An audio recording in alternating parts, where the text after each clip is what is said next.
Biografía completa de Sigmund Freud. Bueno, en realidad es mentira, no es completa porque si no el video duraría que si 10 horas, pero están mencionados todos los hitos más importantes ordenados cronológicamente como debe ser con su debido orden para que entiendan la vida de Sigmund Freud y cómo estos hitos influenciaron en su teoría. El 6 de mayo de 1856 nació en el antiguo, porque ya no existe, Imperio Austrohúngaro. Su nombre completo es Sigismund Skolmo Freud, pero por motivos obvios y para que las personas no sufran de una embolia, lo conocemos como Sigmund Freud. No Freud, por favor aprendan a pronunciarlo, no es posible que estén a punto de graduarse de licenciados en psicología y sigan diciendo Freud, coño, Sigmund Freud. Su contexto familiar fue bastante curioso, además de ser el hijo menor en una familia pobre, su padre estaba casado con su tercera esposa 20 años menor que él y vivían en una casa muy pequeña con sus hermanastros mayores, lo suficientemente mayores para parecer esposos de su madre y que su padre pareciera su abuelo. En 1858 su madre tiene otro hijo que muere a los 6 meses de nacido. La primera experiencia cercana de Freud con la muerte en un ambiente tan cercano y sensible. Ahí Freud tenía 2 años de edad. En 1866, cuando Freud tenía 10 años, la familia seguía creciendo y ya tenía 5 hermanas y un hermano. Casi nada. Pero este era el más consentido de la casa. De hecho, su nombre se lo colocaron en homenaje a un famoso conquistador. También una bruja en un momento le llegó a profetizar que iba a tener un gran futuro y una gran influencia. Ojo. Todo esto se reflejó en ser el único de la casa con cuarto solo para él. Para su madre era primero Freud y luego el resto. Recalquemos lo que acabo de decir. Era el hijo mayor de una familia pobre con 5 hermanos más y era el único con cuarto para él. De hecho, su influencia se notaba porque cuando sus hermanas estaban practicando el piano o estaban haciendo algún ruido que lo molestara mientras él estaba estudiando, bastaba con que él dijera, ok, ya cállense la boca, deténganse, y se detenían. Ni siquiera tenían que pasar por el peaje de su mamá para darles órdenes a su hermana. En 1868 Freud tenía 12 años. Era excelente estudiante y lo reflejaba leyendo a Shakespeare en inglés y hablando 6 idiomas con fluidez. Era un estudiante compulsivo y tenía un diario de sueños desde esa edad. Aquí ya empezamos a notar alguna influencia, ¿no? De hecho, como paréntesis, los idiomas que llegó a hablar fueron alemán, francés, inglés, italiano, español, hebreo, latín y griego. Y ya a los 12 dominaba 6. Ustedes, ¿cuántos idiomas dominan actualmente? De hecho, ¿cuántos son bilingües? Bueno, Freud a los 12 te hablaba 6 idiomas, en una época en la que no existía internet. Ya incluso si dejamos el hecho de todas sus teorías y propuestas aparte, es simplemente admirable desde los 12 años, siendo hijo de una familia pobre.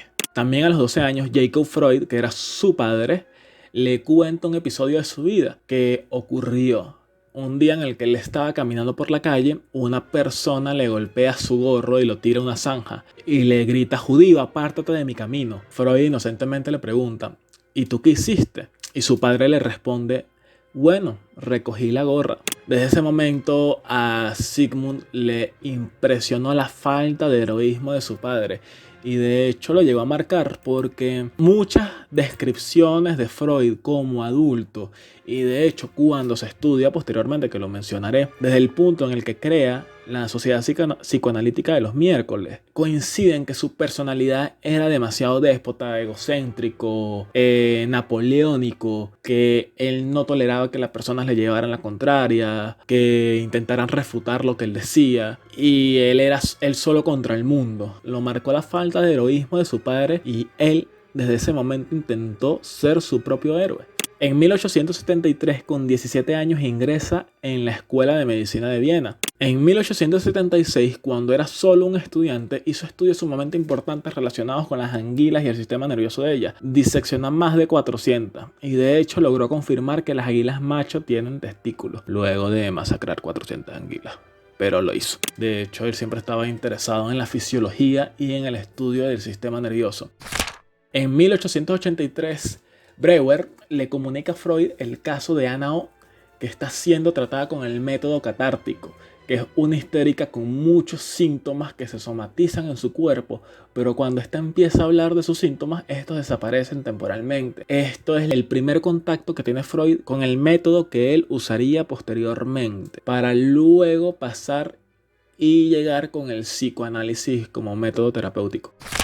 En 1884, con 28 años, empiezan las investigaciones con la cocaína en busca de ese éxito profesional. Freud estaba ansioso y motivado. En 1885, Freud era interno en el Hospital General de Viena, en donde empezó a trabajar con pacientes psiquiátricos y enfermos nerviosos. En Francia conoció a Charcot, ya que él se ganó una beca para estudiar hipnosis y psiquiatría con Charcot durante 6 meses allá en Francia, y él era un ilustro neurólogo de su tiempo. Y esto lo trajo al campo de las psicopatologías al ver cómo trabajaba con la hipnosis, aunque siguió sus estudios en fisiología. Como lo mencioné, el sueño de Freud desde pequeño era ser científico. En 1886, el 5 de abril específicamente, Freud con 30 años abre su primer consultorio donde su método terapéutico, entre muchas comillas, era la hipnosis que aprendió de Charcot y otros métodos no convencionales que eran comunes en esa época. Obviamente no funcionaban, como la hidroterapia, la terapia de shock y hasta el magnetismo. Métodos que acabaron frustrando a Freud, que mantenía su ímpetu investigador y científico al ver que los pacientes no mejoraban.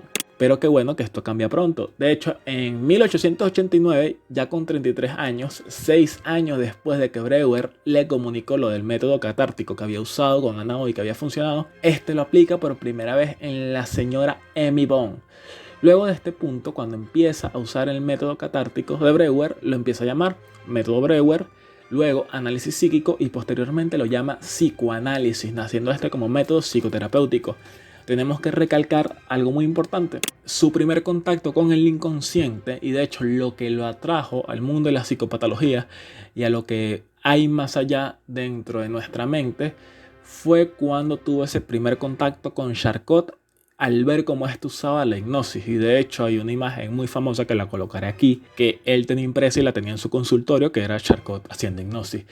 Pero luego de tanto tiempo usándolo en su consultorio y ver que tenía problemas con sus pacientes, los pacientes no mejoraban o que habían pacientes que no se les podía hipnotizar, al final sucumbió y se dio cuenta que no era un método funcional ni terapéutico. De hecho, desde esa época, que es antes de los 1900, es el siglo XIX, se comprobó ya que la hipnosis no sirve como método terapéutico. Lamentablemente hay muchas personas que incluso hasta el sol de hoy, en pleno 2020, siguen creyendo en la hipnosis. Pero aquí yo se los recalco, la hipnosis no sirve como un método terapéutico, solamente sirve para colocarte en un estado de trance y te sugestionen. Y con la sugestión propia tú creas algo temporalmente. Cuando el efecto de la hipnosis se pasa, tú vuelves a tu estado normal, con todos tus problemas, con toda tu sintomatología, con tu patología y con tus dolencias. Así que no crean en la hipnosis. Un poco de rabia en contra de la hipnosis. En 1890 afirma que la única manera de que un hombre con pareja no termine con síntomas neuróticos es mediante la libre práctica sexual con su pareja sin ningún tipo de limitante, o sea, sin el coito interruptus o el uso del condón. Muchos hombres de este siglo usan esa excusa para poder tener relaciones sin condón, pero estos no tienen el currículum de Freud para respaldar sus argumentos, y de hecho se comprobó que ese argumento es falso. Obviamente son los primeros estudios de Freud, así que no tienen mucha validez que digamos.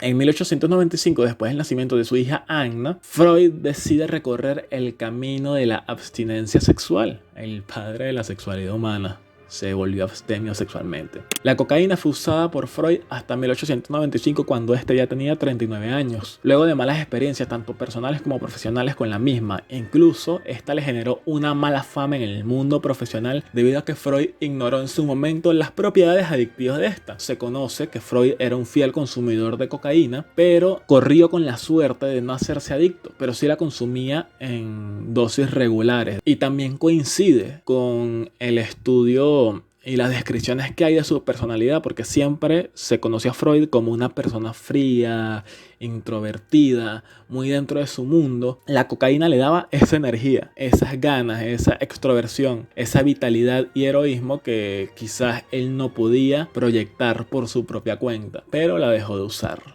Porque la cocaína es mala. Niños, no consuman cocaína, por favor. El 23 de octubre de 1896, con 40 años, fallece su padre. Inmerso en sentimientos muy fuertes y profundos, decide autoanalizarse. Cada noche, luego de atender a sus pacientes y terminar su trabajo, se acostaba en su diván, el famoso diván freudiano. Coloco una foto aquí, mira, aquí se acostaba.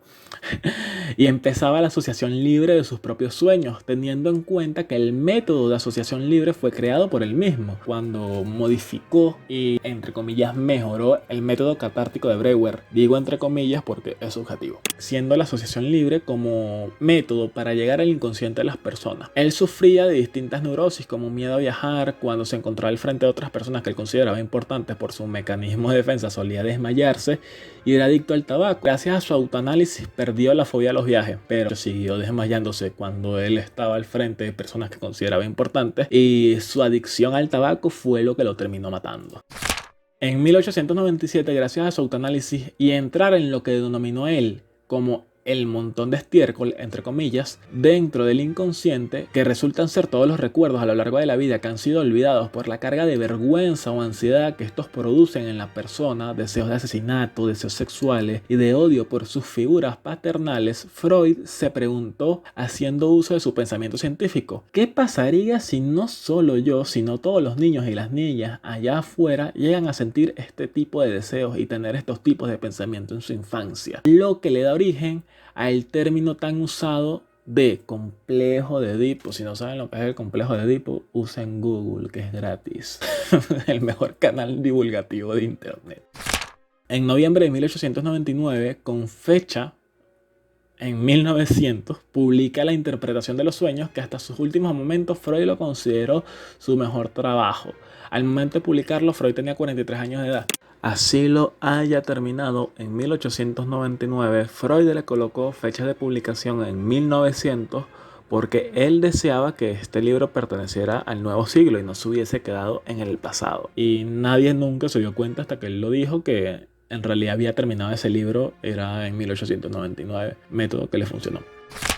En 1902, Freud comienza a reunir en su sala de espera a sus pocos amigos y discípulos y crea la Sociedad Psicológica de los Miércoles. Hay que tener en cuenta que de esta sociedad salieron otros psicólogos influyentes como Alfred Adler o Carl Jung. Sus reuniones consistían en hablar de psicología, teniendo en cuenta que la mayoría, o en su momento, estoy seguro que justo en el momento inicial, todos eran médicos psiquiatras.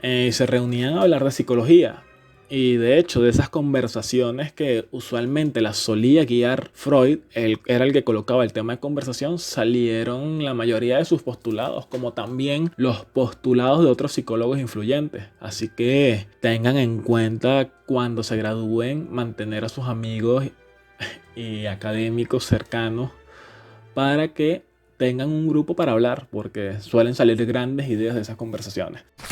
En 1904, con 48 años, publica Psicopatología de la vida cotidiana, de donde nacen otros conceptos como el error freudiano, también conocido como actos fallidos o manifestaciones del inconsciente. En 1905 publica 3 ensayos sobre la teoría sexual, donde rectifica sobre su teoría de la seducción que había sido publicada en 1896. Se da cuenta que las perturbaciones neuróticas en la psique no son causadas siempre por abuso, sino por deseos y fantasías inconscientes que han sido sublimados. No coloqué la publicación de la teoría de la seducción que hizo en 1896 porque él mismo la termina refutando. Y de hecho, él cometió un gran error porque él en su momento estaba muy entusiasmado para comprobar esa hipótesis que tenía de que todas las personas habían sido abusadas de jóvenes y por ello padecían de síntomas neuróticos cuando crecían, lo que llevó a que en su terapia él usara una sugestión muy fuerte para que al final los pacientes terminaran diciendo que fueron abusados cuando en realidad solamente eran ilusiones o fantasías. Obviamente se dio cuenta de eso luego. Él solamente quería confirmarlo, pero qué bueno que se corrigió porque no todo el mundo ha sido abusado. en su infancia.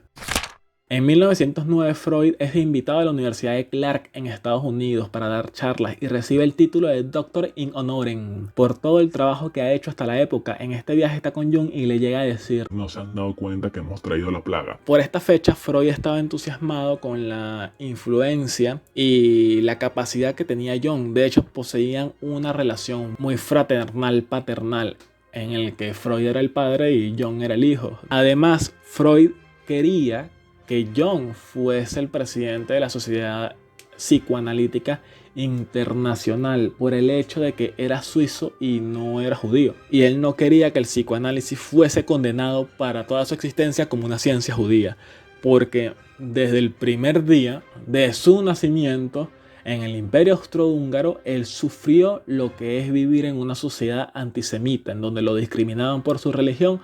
Aún así, él ni siquiera fuese judío porque terminó declarando que era ateo. Pero sufrió esa discriminación y no quería que toda su creación terminara siendo menospreciada por el hecho de ser judío. Y por ello le agradaba la idea de tener a Jung ahí. Y por eso estaba muy feliz con que Jung lo haya acompañado en ese viaje. Al final todo no salió de esa forma porque Jung salió con su propia teoría y terminó rompiendo relaciones con Freud. En 1914, Freud, con 58 años, rompe relaciones con Carl Gustav Jung. Este llegó a desmayarse 3 veces al frente de él, en lo que a él respondería que Jung poseía intenciones de verlo muerto. Tenemos que tener en cuenta la relación padre-hijo que este poseía con Jung y cómo fue difiriendo las perspectivas de Jung hasta crear él mismo lo que él denominó psicología analítica, saliéndose de los lineamientos del psicoanálisis freudiano clásico. Aquí podemos notar 2 cosas: la psicopatología que tenía Freud de desmayarse frente a personas que él consideraba importantes, que era como que su advertencia natural en estas situaciones, y llegó a desmayarse varias veces al frente de su propio discípulo. Otra cosa que había mencionado anteriormente, que era con respecto a su personalidad. Él no aceptaba que sus discípulos se salieran de sus lineamientos. Él solamente quería gente que lo admirara y que trabajara a su favor, que confirmaran las cosas que él decía o que proponía.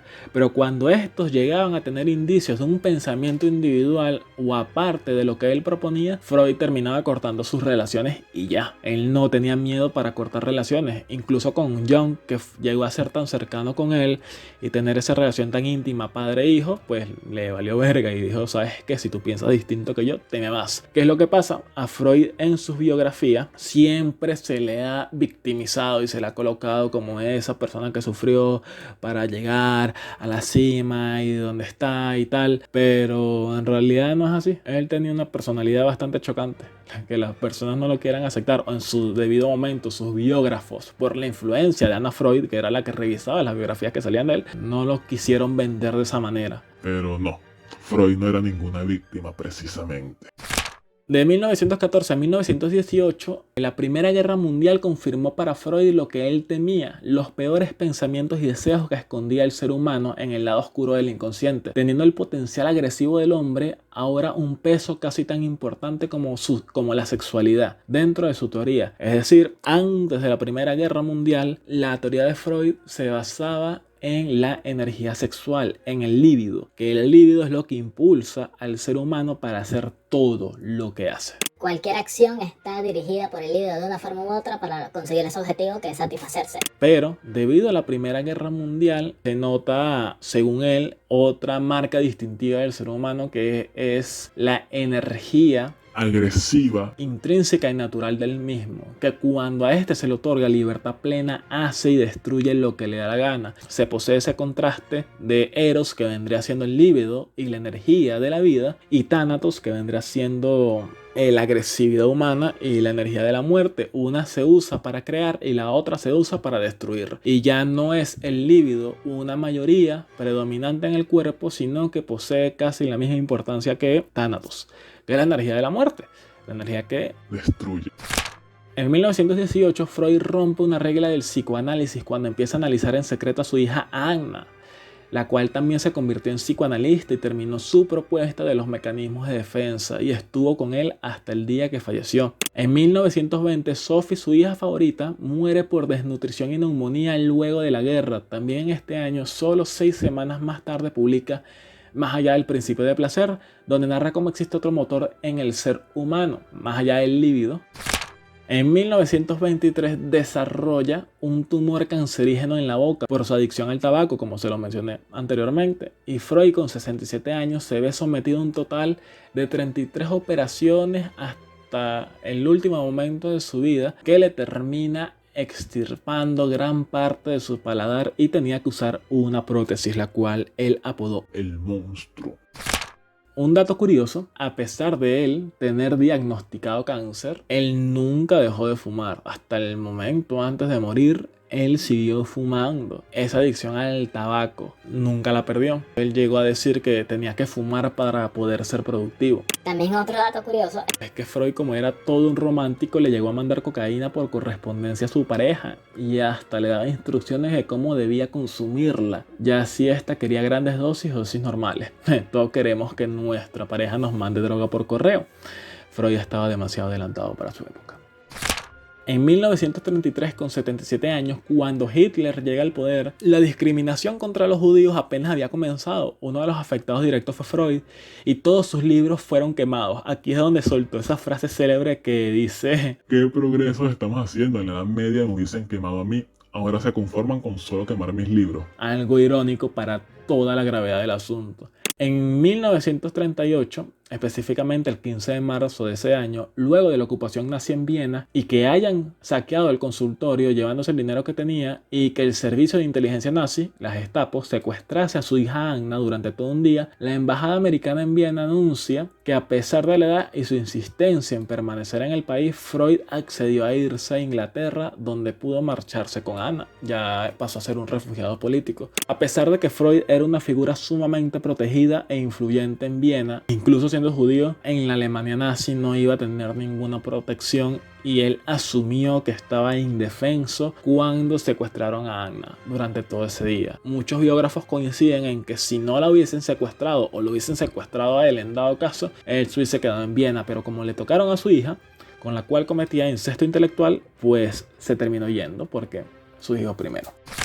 En 1938, ya con 81 años y en Inglaterra, es la primera vez que se dejó grabar y documentar para hablar de él y su trabajo. Clamó: La lucha no ha terminado. y murió al año siguiente. Obviamente es un chiste, ya que dejó un legado sumamente impresionante, sentó las bases para futuras investigaciones tanto relacionadas con la psicología profunda, las etapas del desarrollo humano, el estudio de la personalidad, la psicología social, la psicoterapia y las distintas vertientes del psicoanálisis, y le dio motivos a otros investigadores que seguían paradigmas distintos como el positivista para refutar sus perspectivas de la psicología. Ejemplo, Skinner, con todos sus estudios de la psicología conductual. Este termina falleciendo el 23 de septiembre de 1939. El cáncer se había extendido y Freud se hallaba sumergido en un mar de dolor. Él le había hecho prometer a Anna que cuando el momento llegase no dejase que los demás lo fastidiasen. Esa noche le avisó que había llegado la hora y murió más tarde por una sobredosis de morfina. Él había pactado con su doctor que cuando el dolor fuese intolerable le inyectara morfina y hasta ahí llegaba. Ese fue el momento en el que él decidió